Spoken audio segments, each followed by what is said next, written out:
नमस्कार। ज्योतिष शास्त्र में श्रद्धा और विश्वास रखने वाले सभी जातकों का पारलौकिक जगत चैनल में बहुत बहुत स्वागत है। आज से 8 दिन के बाद नूतन वर्ष 2023 की शुरुआत होने जा रही है। आप सभी को नव वर्ष 2023 की बहुत बहुत शुभकामनाएं। 10 दिन पहले मैंने एक वीडियो अपलोड किया था 2023 के प्रारंभिक 3 महीनों का राशिफल, जनवरी, फरवरी और मार्च।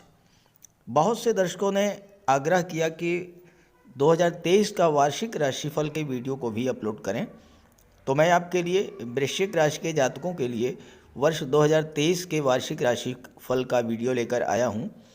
हालांकि वार्षिक राशिफल का विश्लेषण बहुत ही लंबी प्रक्रिया है और छोटे से वीडियो में हर बिंदु पर ज़्यादा विस्तार से तो चर्चा संभव नहीं है, लेकिन मैंने प्रयास यही किया है कि ग्रहों के गोचर के आधार पर सभी महत्वपूर्ण बिंदुओं जैसे धन प्राप्ति और धन के संचय, नौकरी, रोजगार, व्यापार व्यवसाय, शादी ब्याह, प्रॉपर्टी, वाहन, इन सभी बिंदुओं को कवर किया जाए और साथ ही साथ आपको ये भी जानकारी दी जाए कि वर्ष 2023 में कौन सा कालखंड किस कार्य के लिए विशेष शुभ रहेगा और कौन सा कालखंड ऐसा होगा जब आपको विशेष सावधानी बरतनी होगी। ये विश्लेषण आपकी चंद्र राशि के आधार पर किया जा रहा है और वीडियो के अंत में मैं आपको ग्रहों के उपाय भी बताऊंगा। एक ज़रूरी सूचना ये है कि मैंने आप लोगों के आग्रह पर अपना व्हाट्सएप नंबर तो अपलोड कर दिया है, आप डिस्क्रिप्शन बॉक्स में देख सकते हैं, लेकिन इन 15 दिनों में कम से कम 3000 प्रश्न प्राप्त हो चुके हैं और इतने प्रश्नों का उत्तर दिया जाना तो संभव नहीं है। फिर भी मैं प्रयास यही करता हूं कि कम से कम 10 महत्वपूर्ण प्रश्नों को ज़रूर उत्तर दिया जाए। और दूसरी महत्वपूर्ण बात ये कि मेरे वीडियोस के कमेंट बॉक्स में कुछ लोग अपना नंबर लिख रहे हैं, तो कृपा करके ऐसे किसी नंबर को कांटेक्ट मत कीजिएगा, आपके साथ फ्रॉड हो सकता है। तो ये है वृश्चिक राशि के जातकों की कुंडली। वर्ष 2023 में 4 बड़े और महत्वपूर्ण ग्रह राशि परिवर्तन करेंगे। सबसे जो महत्वपूर्ण राशि परिवर्तन है वो है शनिदेव का। शनिदेव 17 जनवरी को राशि परिवर्तन करके कुंभ राशि में आ जाएंगे और आपकी कुंडली के चतुर्थ भाव में गोचर करेंगे और पूरे वर्ष चतुर्थ भाव में ही गोचर करेंगे। हालांकि शनि का गोचर आपके लग्न से चौथे भाव में होने के कारण शनि की ढैया की भी शुरुआत हो जाएगी, लेकिन मैं आगे आपको बताऊंगा कि किस तरह से आप अपने आप को शनि की ढैया से बचा करके रख सकते हैं और शनि की ढैया का पूरा लाभ ले सकते हैं। दूसरा जो महत्वपूर्ण परिवर्तन है वो देवगुरु बृहस्पति का है। देवगुरु बृहस्पति राशि परिवर्तन करेंगे 21 अप्रैल को और 21 अप्रैल को राशि परिवर्तन करके छठे भाव में आ जाएंगे। यहाँ पर राहु का गोचर है और राहु 30 अक्टूबर तक मेष राशि में ही रहेंगे, उसके बाद राशि परिवर्तन करेंगे और पंचम भाव में गोचर कर जाएंगे। यहाँ पर राहु और गुरु का गुरु चांडाल योग बनेगा, लेकिन गुरु चांडाल योग के साथ साथ एक महत्वपूर्ण और अत्यंत श्रेष्ठ राजयोग भी बनेगा राहु का और देवगुरु बृहस्पति का। जहाँ तक केतु की बात है, केतु 30 अक्टूबर को राशि परिवर्तन करेंगे और राशि परिवर्तन करके लग्न भाव 11वें भाव में आ जाएंगे। अब जब भी वार्षिक राशिफल का विश्लेषण किया जाता है तो बड़े ग्रहों के गोचर का विचार किया जाता है और जब मासिक राशिफल का विश्लेषण किया जाता है तो सूर्य, बुध, शुक्र, मंगल इन सब के गोचर का विचार किया जाता है, क्योंकि सूर्य, बुध, शुक्र और मंगल ये ऐसे ग्रह हैं जो कि लगभग हर माह राशि परिवर्तन करते रहते हैं। तो इनके प्रभाव को समझने के लिए तो मैं हर माह मासिक राशिफल का वीडियो अपलोड करता ही हूँ, लेकिन ज्योतिष शास्त्र का एक सिद्धांत है कि जब दो ग्रह एक दूसरे से त्रिकोण पर होते हैं तो दोनों के बल में वृद्धि होती है, दोनों एक दूसरे को एक्टिवेट करते हैं और यहाँ तक कि अगर एक दूसरे के शत्रु भी हुए तो भी शुभ फल प्रदान करते हैं। तो इसी आधार पर हम वर्ष 2023 की एनालिसिस करेंगे। जब भी शनि के त्रिकोण पर या देवगुरु के त्रिकोण पर सूर्य, बुध, मंगल और शुक्र आएंगे, तब तब नौकरी, व्यापार, प्रॉपर्टी, विवाह, वाहन के प्रबल योग बनेंगे। तो चलिए बात करते हैं एक एक बिंदु पर विस्तार से। सबसे पहले बात करते हैं देवगुरु बृहस्पति की, क्योंकि देवगुरु बृहस्पति आपके राशि के स्वामी मंगल के परम मित्र हैं। मंगल सेनापति हैं, देवगुरु महामंत्री हैं। तो देवगुरु के बारे में पहले विचार करते हैं। देवगुरु का गोचर पंचम भाव में है और 21 अप्रैल तक देवगुरु पंचम भाव में ही गोचर करेंगे। पंचम भाव में देवगुरु अति विशिष्ट कारक होते हैं, पंचम भाव के प्रभाव को बहुत अधिक बढ़ा देते हैं। तो यहाँ पर आपको संतान की दृष्टि से, शिक्षा प्रतियोगिता की दृष्टि से देवगुरु का गोचर आपके लिए बहुत अच्छा रहेगा। 21 अप्रैल तक चूँकि आपके लग्न के स्वामी छठे भाव के स्वामी भी हैं मंगल, और छठे भाव के स्वामी मंगल के होने के कारण चूँकि छठा भाव नौकरी का होता है, तो सरकारी नौकरी के भी प्रबल योग बनेंगे। खास करके मंगल से संबंधित क्षेत्रों में army, air force, military, navy, police विभाग या फिर मेडिकल और सर्जरी का क्षेत्र, इंजीनियरिंग या टेक्नोलॉजी का क्षेत्र, क्योंकि छठा भाव जो है वो नौकरी का भाव होता है और यहाँ पर आपके राशि के स्वामी बैठे हुए हैं। राशि के स्वामी छठे भाव के स्वामी हैं मंगल, तो सरकारी नौकरी का योग बनेगा। दूसरी महत्वपूर्ण बात आपको ये भी समझनी है कि चूँकि मंगल छठे भाव के स्वामी हैं, तो आप भूल करके भी किसी को कर्ज मत दीजिएगा, पैसा उधार मत दीजिएगा, आपका पैसा फंस सकता है। देवगुरु की पंचम दृष्टि नवम भाव पर पड़ेगी और नवम भाव जो होता है ये भाग्य का होता है, पिता का होता है, तीर्थ यात्राओं का होता है और आपके गुरु का होता है। इस गोचर काल में आपको अपने पिता का, अपने गुरु का आशीर्वाद भी प्राप्त होगा, भाग्य भी आपका साथ देगा।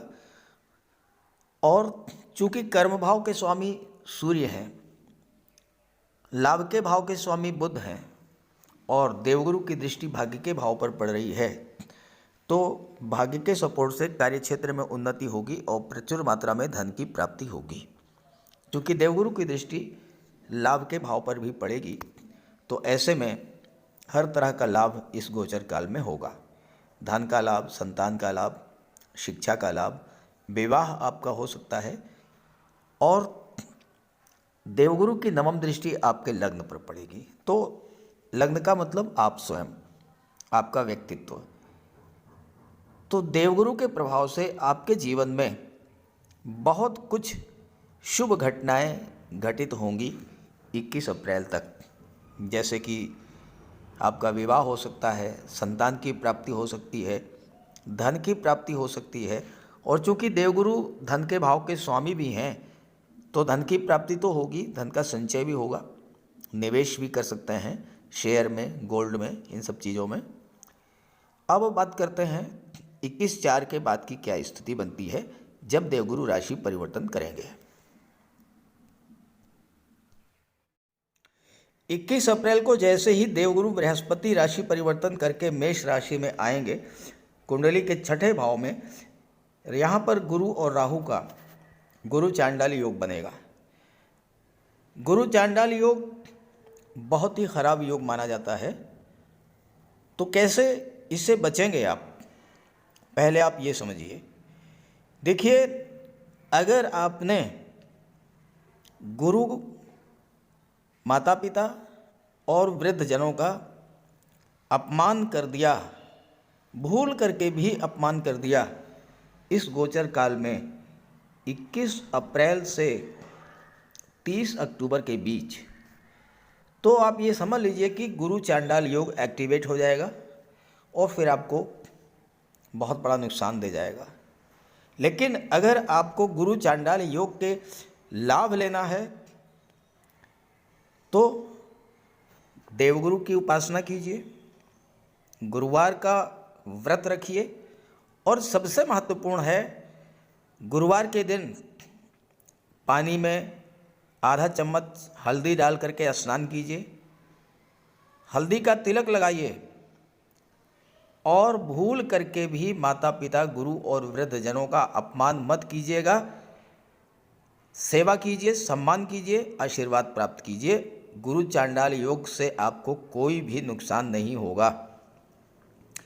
अब ये तो हुई गुरु चांडाल योग की।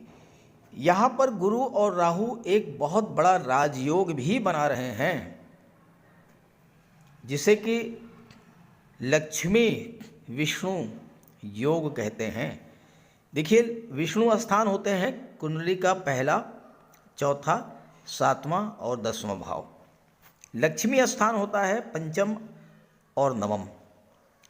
जब भी कुंडली में लक्ष्मी स्थान और विष्णु स्थान का संबंध बनता है, केंद्र के भाव और त्रिकोण के भाव के स्वामियों का संबंध जब बनता है तो विष्णु लक्ष्मी योग बनता है। और ये योग जीवन में सब कुछ प्रदान करने वाला होता है, जो आपकी इच्छा हो, जो आप पाना चाहते हों। कैसे बनेगा? देखिए, देवगुरु पंचम भाव के स्वामी हैं, जो कि त्रिकोण का भाव है। देखिए, यहाँ 12 लिखा हुआ है। 12 का मतलब मीन राशि, और मीन राशि के स्वामी हुए देवगुरु। तो देवगुरु पंचम के स्वामी यानी त्रिकोण के भाव के स्वामी हो गए। राहु चतुर्थ के स्वामी हैं। यहाँ 11 लिखा है। 11 का मतलब कुंभ राशि। कुंभ राशि के स्वामी शनि भी होते हैं और राहु भी होते हैं। तो इस तरह से राहु और गुरु केंद्र त्रिकोण योग, विष्णु लक्ष्मी योग बनाएंगे, और ये योग आपको हर तरह की सफलता देने वाला होगा। गुरु और राहु की दृष्टि, पंचम दृष्टि कुंडली के 10वें भाव पर पड़ेगी, और इसके स्वामी सूर्य हैं। इस गोचर काल में 21 अप्रैल से 30 अक्टूबर के बीच में कार्य क्षेत्र में बहुत बड़ी सफलता आपको मिलेगी। चूँकि 10वें के स्वामी सूर्य हैं, राहु और गुरु राजयोग बना रहे हैं, और दोनों की दृष्टि 10वें भाव पर पड़ रही है। तो चाहे आप शासन प्रशासन में हो, सरकारी नौकरी में हो, न्यायिक सेवा या विदेश सेवा में हो, या फिर आप काउंसलर हैं, वकालत के क्षेत्र से जुड़े हुए हैं, स्वर्णकार हैं, जौहरी हैं, ऑर्नामेंट्स ज्वेलरी का काम करते हैं, धर्मगुरु या पुरोहित हैं, हर जगह आपको सफलता मिलेगी। और देवगुरु की सीधी दृष्टि पड़ेगी 12वें भाव पर, विदेश के भाव पर। तो विदेश से आपको बहुत बड़ा लाभ मिलेगा। उच्च शिक्षा के लिए विदेश जा सकते हैं, व्यापार व्यवसाय के सिलसिले में विदेश जा सकते हैं। विदेश जाने की आपकी प्रबल इच्छा अगर बहुत दिनों से थी, वह इच्छा पूरी होगी। दूसरी महत्वपूर्ण बात है कि यहाँ पर केतु का गोचर है शुक्र की राशि में। शुक्र हैं धन वैभव ऐश्वर्य के कारक, और केतु हैं मोक्ष के कारक। 12वां भाव धर्म अध्यात्म का होता है। देखिए, मोक्ष का अर्थ मरने के बाद वाला मोक्ष नहीं होता है। मोक्ष का अर्थ इच्छाओं की तृप्ति हो जाना, इच्छाओं की पूर्ति हो जाना। तो इस गोचर काल में आपकी जो भी इच्छा होगी, उसे देवगुरु, राहु, केतु तीनों ही ग्रह उसे पूरा करने में सहायक बनेंगे। लेकिन एक महत्वपूर्ण बात आपको यहाँ पर समझना है, केतु और गुरु का परस्पर दृष्टि संबंध बन रहा है। केतु क्या है? डिटैचमेंट, अलगाव के कारक हैं। तो अगर आप निर्लिप्त भाव से किसी कार्य को करेंगे,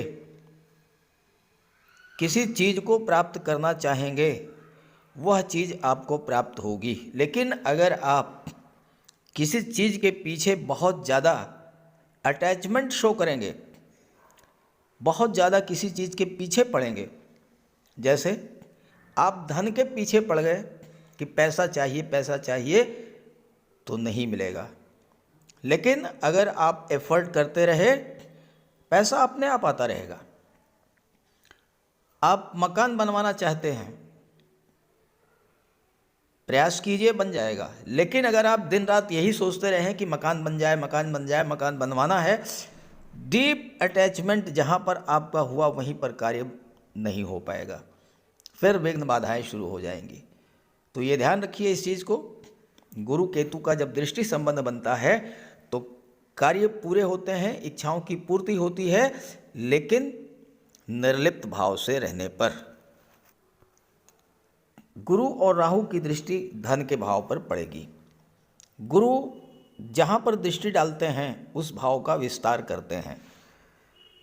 दूसरा भाव क्या है? परिवार का होता है, धन का होता है, धन के संचय का होता है। परिवार का विस्तार होगा।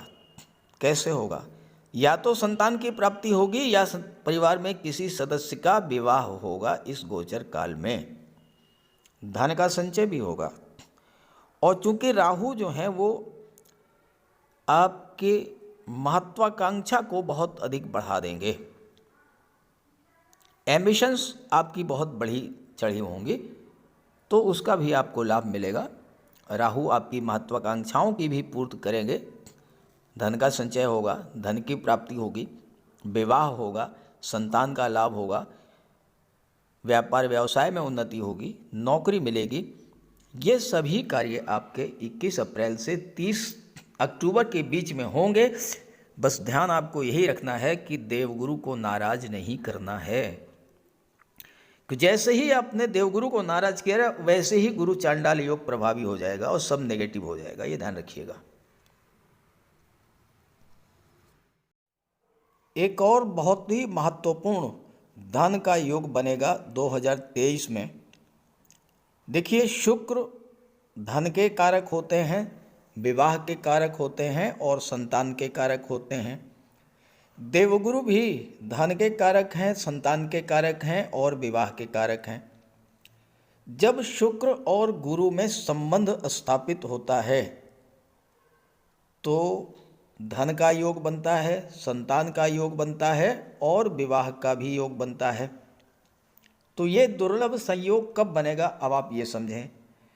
देखिए, 15 फरवरी से लेकर के और 12 मार्च तक, 15 फरवरी से लेकर के और 12 मार्च, इस गोचर काल में देवगुरु तो पंचम में रहेंगे, शुक्र भी पंचम भाव में गोचर करेंगे, मीन राशि में।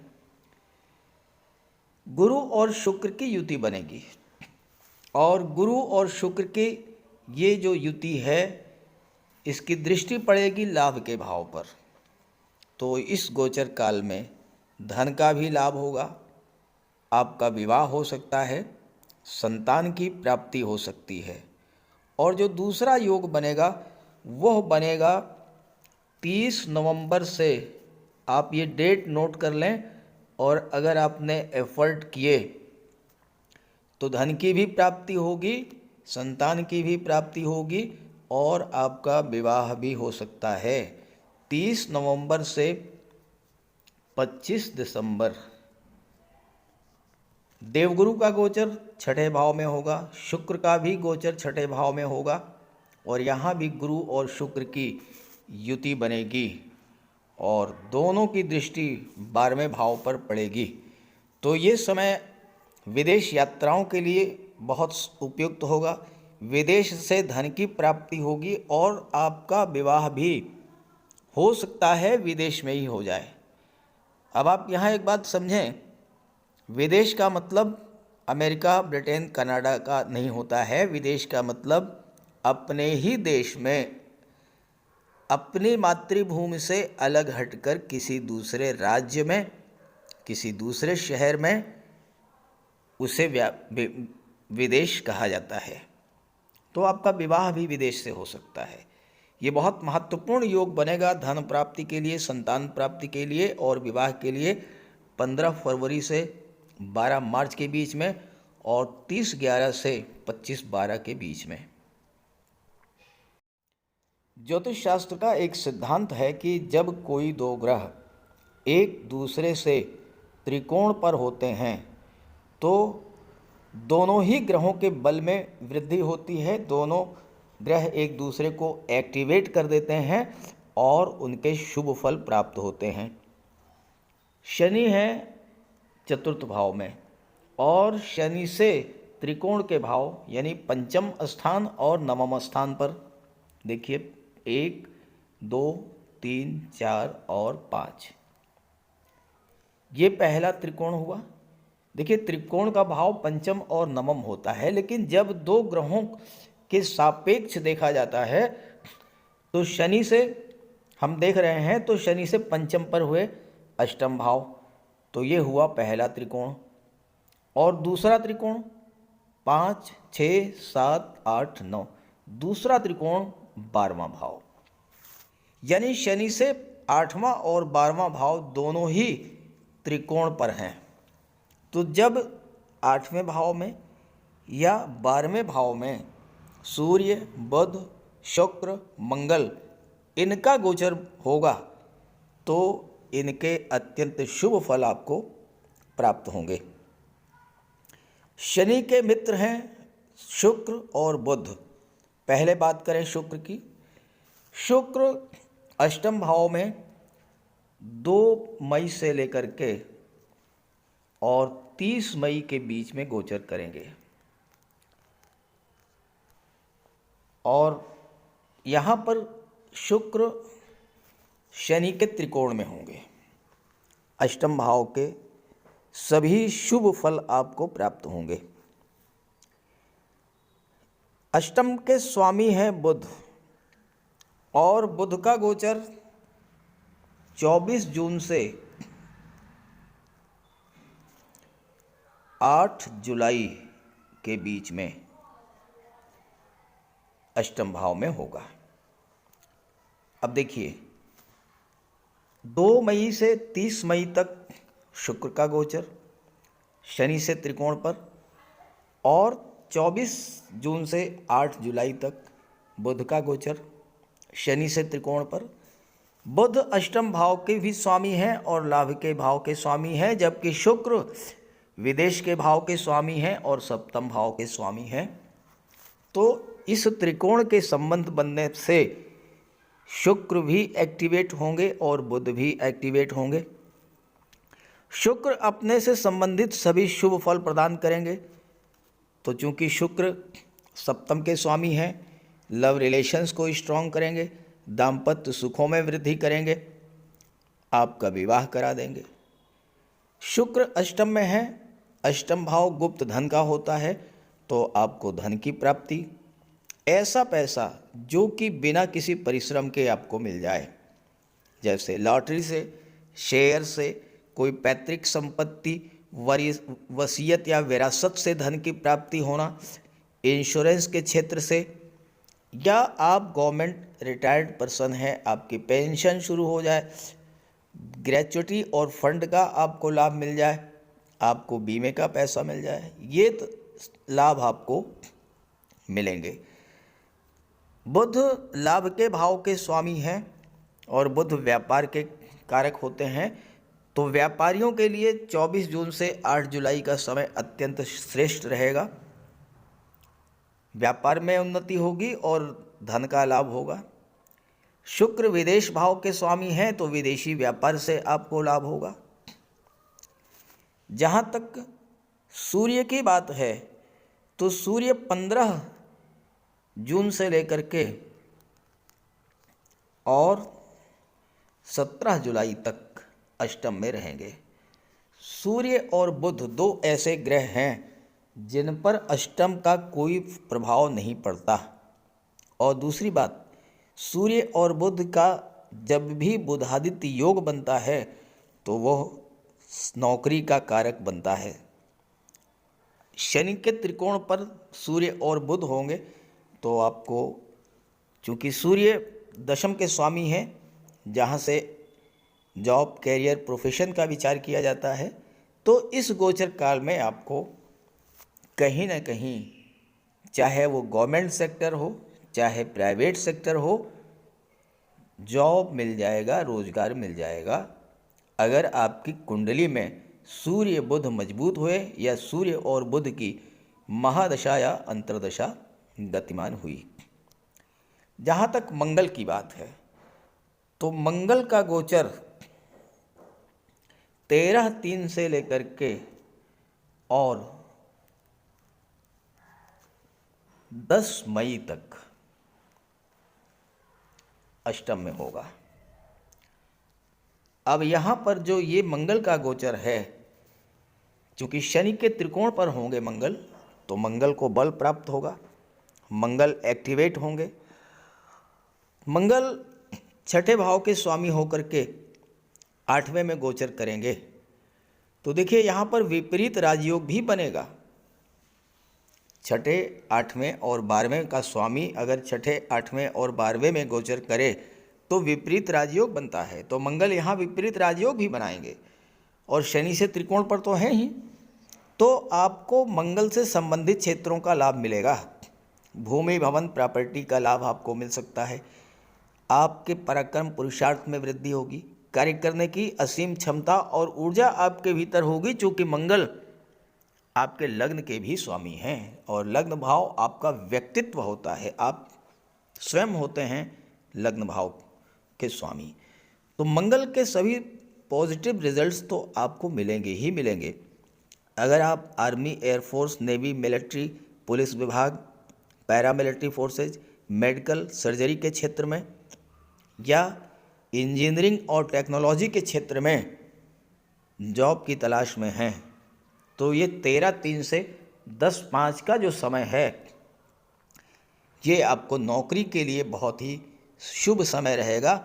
चूँकि मंगल छठे भाव के स्वामी हैं और छठा भाव नौकरी का होता है। छठे भाव के स्वामी हैं और लग्न के स्वामी, यानी नौकरी किसको? आपको।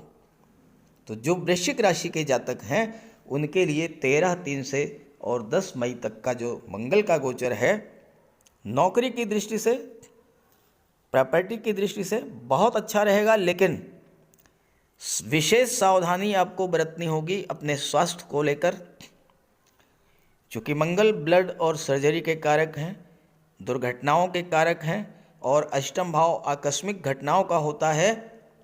तो स्वास्थ्य का विशेष ध्यान रखें। वाहन चलाते समय विशेष सावधानी बरतें। अग्नि से, बिजली से, इन सब चीज़ों से अपने आप को बचा करके रखें, क्योंकि अचानक से कोई भी घटना मंगल के द्वारा घटित कराई जा सकती है। बात करें दूसरे त्रिकोण की, शनि से दूसरा जो त्रिकोण है वो है 12वां भाव। 1, 2, 3, 4, 5, 6, 7, 8, 9।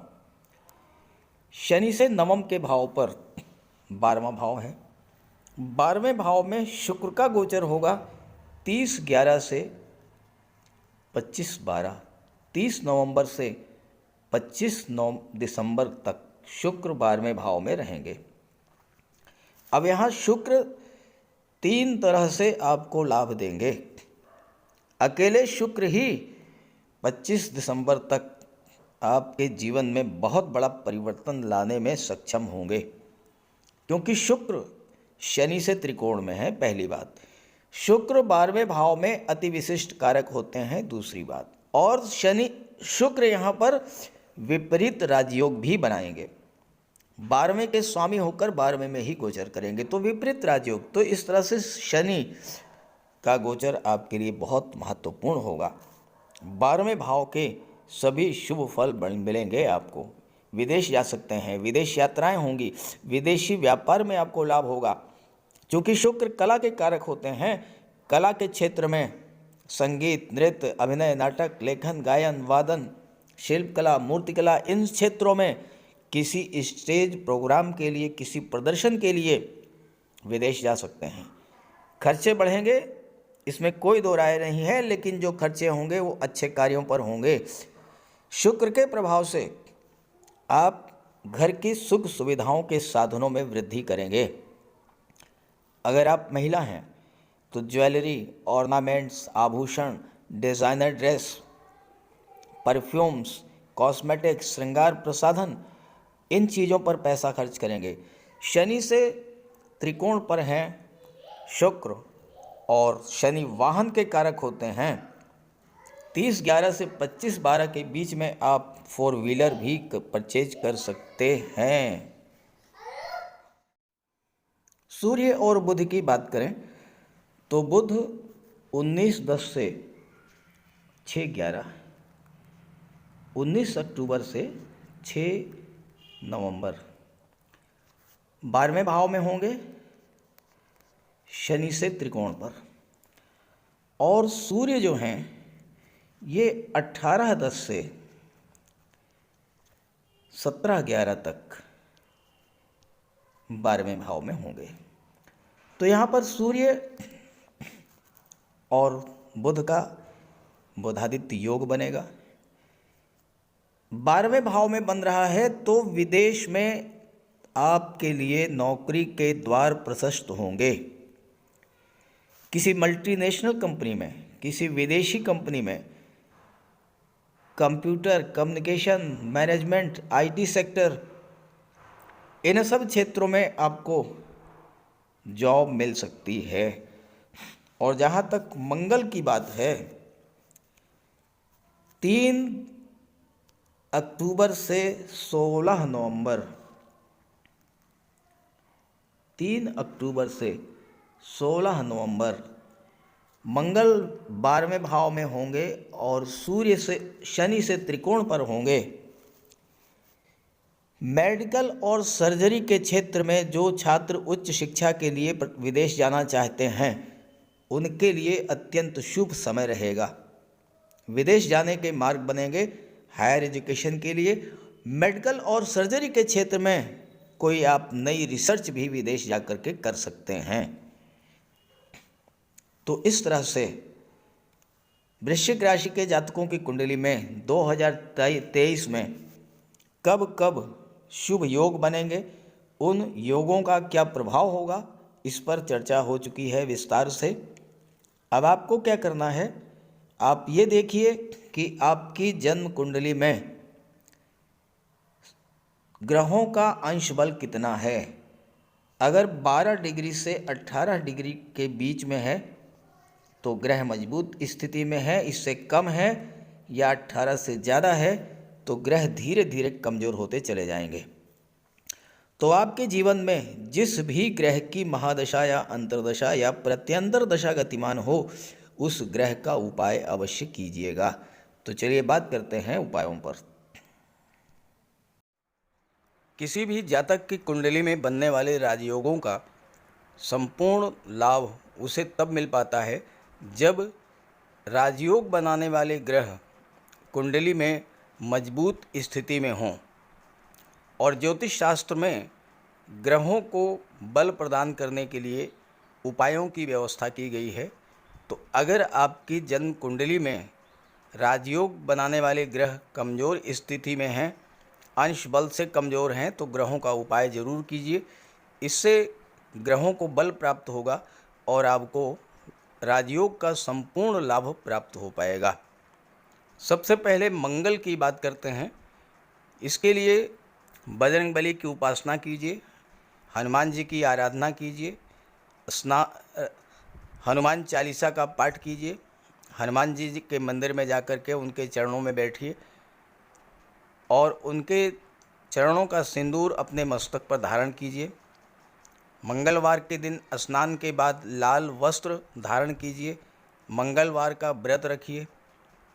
हनुमान जी को सिंदूर में चमेली का तेल चढ़ाकर, तेल मिला करके अर्पित करें। हनुमान जी को चोला चढ़ाएं और मूंगा धारण कर सकते हैं, लेकिन किसी योग्य ज्योतिषी से परामर्श लेकर।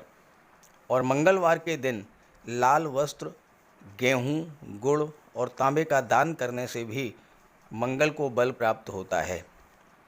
जहाँ तक देवगुरु की बात है, देवगुरु बृहस्पति को प्रसन्न करने के लिए गुरुवार का व्रत रखिए। 5 गुरुवार, 11 या 43 गुरुवार का व्रत रखें। घर में केले का एक वृक्ष लगा लें और उसकी सेवा करें। स्नान करते समय पानी में हल्दी या केसर मिलाकर स्नान करें और हल्दी या केसर का तिलक लगाएं। भूल करके भी गुरु, साधु, संतों का, माता पिता का अपमान ना करें। माता पिता, गुरु और वृद्धों का सम्मान करें, उनकी सेवा करें और उनका आशीर्वाद प्राप्त करें। तोते को चने की दाल खिलाएं, इससे बुध और गुरु दोनों प्रसन्न होते हैं। पुखराज भी धारण कर सकते हैं गुरुवार के दिन, लेकिन योग्य ज्योतिषी का परामर्श लेकर ही कोई रत्न धारण करें। ज़्यादा बेहतर ये है कि हल्दी की एक गांठ पीले वस्त्र में बांधकर अपने बाजू में बांध लीजिए और पीले रंग के वस्त्रों का ज़्यादा प्रयोग कीजिए। चादर, तकिए, गिलाफ ये सब पीले रंग के रखिए, पर्दे। शुक्र को बल प्राप्त हो, इसके लिए माता लक्ष्मी की उपासना कीजिए और 21 या 31 शुक्रवार को व्रत रखें। शुक्रवार के दिन सफ़ेद रंग के वस्त्र, चीनी, चावल, दूध और दही, घी से बने पदार्थों का सेवन करें। और शुक्रवार के दिन सफ़ेद वस्त्र, चावल, चीनी, घी, श्रृंगार सामग्री, कपूर, मिश्री और दही, इन सब चीज़ों का यथाशक्ति दान करें। डायमंड धारण कर सकते हैं, लेकिन हीरा धारण करने से पहले योग्य ज्योतिषी का परामर्श ले लें। महिलाओं का सम्मान करें। शुक्रवार के दिन कन्याओं को खीर और मिष्ठान का भोजन कराएं। इत्र का प्रयोग करें। घर को साफ सुथरा रखें और भगवान शिव को श्वेत पुष्प अर्पित करें।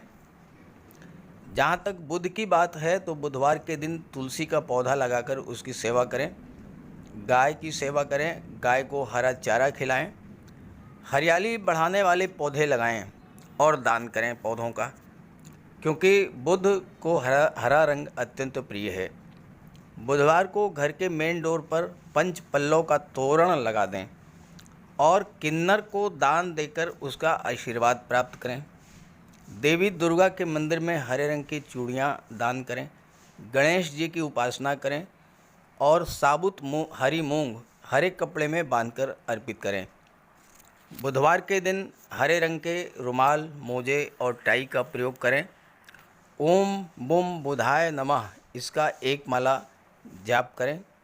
पन्ना धारण कर सकते हैं, लेकिन परामर्श के बाद किसी योग्य ज्योतिषी से।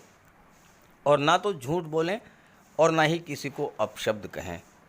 जहाँ तक शनिदेव की बात है तो कम से कम 19 और ज़्यादा से ज़्यादा 51 शनिवार का व्रत रखें। पीपल के वृक्ष के नीचे सरसों के तेल का दीपक जलाएं शनिवार के दिन। शनिवार के दिन एक प्याले में, एक कटोरी में सरसों का तेल लेकर के उसमें अपना चेहरा देखिए और फिर उस तेल को दान कर दीजिए। उड़द से बनी पंजीरी, पकौड़ा, चीला, बड़ा, इन सब का सेवन करिए। सरसों के तेल में बने भोज्य पदार्थों का सेवन कीजिए। शनिवार के दिन कंबल, जूता, चप्पल, लोहा, काला तिल, काला उड़द, काले वस्त्र और जटा वाले नारियल दान दें।